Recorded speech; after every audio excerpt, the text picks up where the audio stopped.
everybody, this is Ann from ducttapeanddenim.com, and today we're going to be making Christmas ornaments out of these faucet handles. Alright, so let me show you what you're going to need first. You need a faucet handle and some wire. This is 24 gauge. It's pretty thin, very flexible wire. And I'm going to use an old rhinestone.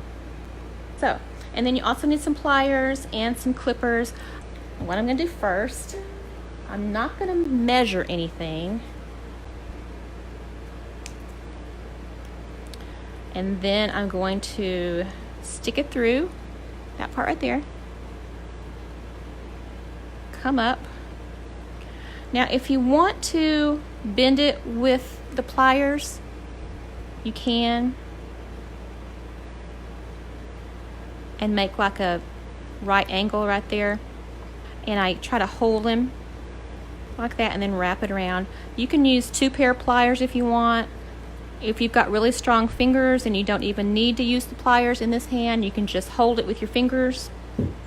And then I'm going to take my old wire cutters and clip it off. Alright, and that's one side.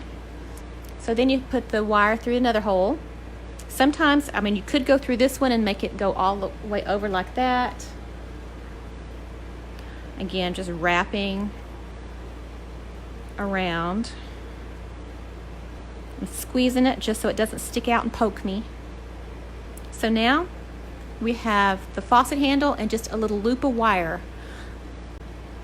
If you wanted to, you could leave the long ends and make them curly cues. You could stick buttons on these. You could stick beads on these. Just make it as fancy as you want.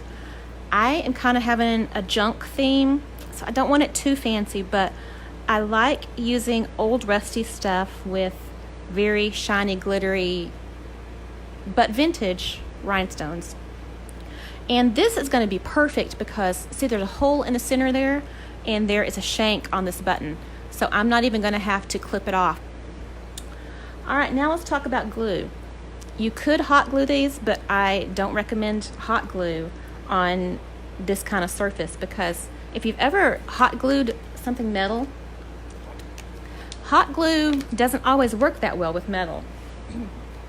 My favorite glue, if you've been around for a while, you probably know this, E6000.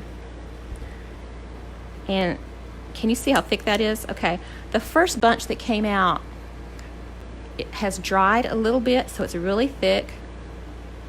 And I'm just going to smush it around. You could use a popsicle stick or a pin or a needle or whatever. So I just smush it on there. Alright, now see, I put it on there kind of sideways, so I'm going to be able to move it around and adjust it. That also means that you have to let it be still and dry. I would recommend that you let it dry overnight. All right, so there you go. That's it. That's all I'm going to do to it.